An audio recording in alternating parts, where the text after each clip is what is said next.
Hello, everybody. Welcome to the Plot Malaysia. Reaching out to you guys. As you can see, I'm on a holiday away from KL. But yeah, gotta give you guys this update. The transfer window is shut. We've gone past deadline day, and yeah, it was a stressful deadline day as a Liverpool fan as well. Obviously, ended really well, I would say. From a Mo Salah perspective, it's not over. As you can see, Al Ittihad continue to make £150 million, and there's rumours of them coming back with £200 million bid. You've got to admire Liverpool and the owners for sticking by Jurgen Klopp and saying, yeah, he's not for sale at any price. But at what point does it get tricky? At what point do FSG wilt under the pressure, under the numbers? If it gets up to £200 million, do you take it? It's big money, huge money, world record fee for a 31-year-old. But yeah, we can't replace him. We just can't replace him now with the window being shut. And that's what's annoying. Why not make these bids 3 weeks ago in the window?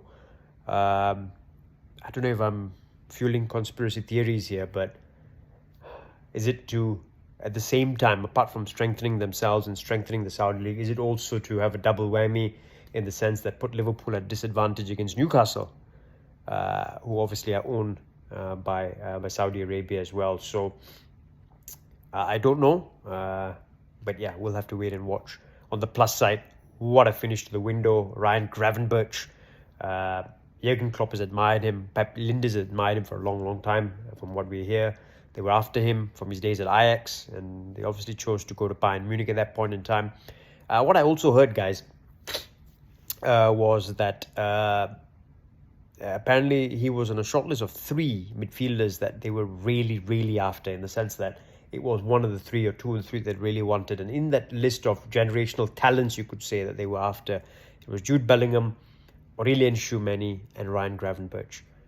So the fact that we've got him, and we've got him for a really good price. Obviously, he didn't really play well over the last couple of years at Bayern Munich, so he's got to rediscover that form. But trust Jurgen Klopp and the coaching staff to get him to rediscover that form at Liverpool, and deliver on his promise and talent, which is obvious. I mean, at his best, he looks like a Patrick Vieira replica, doesn't he? He drives from midfield. He's physical. He's got pace. He's athletic. He dribbles with the ball. He can spray a pass. He can play the 1-2. Ideally more of a number 8, but as we've heard over the last few days, Liverpool are after a multifunctional midfielder. So I think the idea is for him to do that 8, but also be able to operate a double pivot maybe at times as a 6, as a press-resistant 6. But we'll have to wait and watch. How do they dovetail between him, McAllister, Szoboszlai? You've got Curtis Jones, Harvey Elliott in the background as well. And then you've got Thiago Alcantara. You've also got Stefan Bajcetic. So from a midfield turnover standpoint, I think Liverpool have done a fantastic job with the rebuild. It's taken time, it's been stressful, but I think in the end they've done a fabulous job with the rebuild. I think a net spend of about £94 million. I forgot to mention Vatoro Endo as well. So that's a really good rebuild, right? 4 in Endo as a specialist number 6. You've got Ryan Gravenberch, you've got McAllister, you've got Szoboszlai. Guys, let me know in the comments. Rate this midfield rebuild in the comments, please. Give me your thoughts. Rate it out of 10. Let me know where this ranks in your mind. How good a rebuild has this been from a midfield perspective? But yeah, from midfield rebuild perspective, fabulous for Liverpool Football Club. I think where we've left ourselves short again, which is what we tend to do every window, is in defence. We've got Virgil van Dijk serving a ban now. Apart from that, Konate, who's injured and tends to be injury prone. Joe Gomez is injury prone, as we know, but he's also got to deputise at right back because he's only got Trent at right back. Conor Bradley is injured now. So there's all these moving pieces. There's obviously Joel Matip, who's injury prone as well, and not the same Joel Matip from a couple of years ago, it's got to be said. You've got Robbo, who's not really a left centre-back. He's more of a left-back who's having to accommodate that role. You've got Tsimikas, who's more of a left-back. And with this 3 at the back in possession of the ball, I don't know if he fits the bill. So a lot of question marks on the defensive side. You've also got a lot of question marks on the defensive side.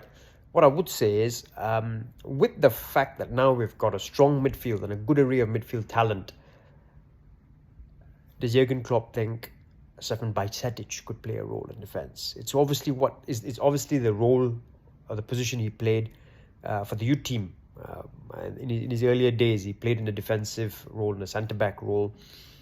So could he do a job there at times? Could Wataru Endo do the job there at times? He's obviously played that role before. He's not very tall, Endo, but could he do a job there at times? Could he do a job at right back at times? Could Bajcetic do a job at right back at times? One of those hybrid roles that Trent is playing right now. So I suppose that's what Jurgen Klopp is thinking, and maybe the player they were after, the player they really want in defence, has not been available this window, or wasn't available this window. So they kept the powder dry and maybe go for him in January, or look at rebuilding that position next summer. We've left ourselves short there again, which is disappointing. But on the whole, if I had to rate the transfer window for Liverpool, I'll probably give the window a 7 from a Liverpool perspective, because I've been very impressed with the midfield rebuild at the end. It's taken time, but I think we've got it right. We've got some real good players, really good young players as well in there. 21 Gravenberch, 22 Szoboszlai, 24 McAllister. Endo is 30, but will do a job for 2 or 3 years, and he's brought the average age down as well, because he will play the versatile Hendo Milner role, and he's 30, he's not 30, 33 or 38. So yeah, I think on the whole, really happy. Obviously it was a bit stressful at times, which is why I had a lack of sleep last night, because obviously we were told that Fee agreed, here we go for Gravenberch, and then there were some conflicting reports that Bayern hadn't green-lighted it as yet, because they wanted Paulinho, the replacement, over the line, and then Paulinho deal to Bayern got called off because Fulham couldn't get a replacement, and then there were some jitters if Bayern were going to hold back on Gravenberch. But the good thing was everything was done and dusted. They let it go on, the Gravenberch sale, and happy days. So yeah, great window, guys, in my opinion. Reasonably good window. Could have done better in defence, but overall from a midfield perspective, really happy with the rebuild. Let me know your thoughts in the comments. Please like the video. We need the likes. We need the support. Subscribe to the channel. We will do a review show for this weekend's matches on Tuesday. And let me know your rating for the window as well from Liverpool's perspective. From a non-Liverpool perspective, a lot of last-minute deadline deals. Let me know what your favourite one was. I think Ibrahim Sangare was bought by Nottingham Forest. Were really busy in the window. They sold Brennan Johnson, obviously, who Tottenham signed. Man United picked up Sergei Reguilon, and then they picked up on loan, and then they picked up Sofian Amrabat on loan with an obligation to buy, I think, as well. So yeah, a lot of business in the window. Chelsea obviously picked up Cole Palmer from Manchester City, continuing their spree, taking that spree up to £1 billion in a year for Todd Bowley and co at the Bridge. Yeah, so some really, really good deals on the whole. Let me know your thoughts as well on what was your favourite deal this window and off deadline day as well. For the time being, ciao. Up the Reds. Cheers.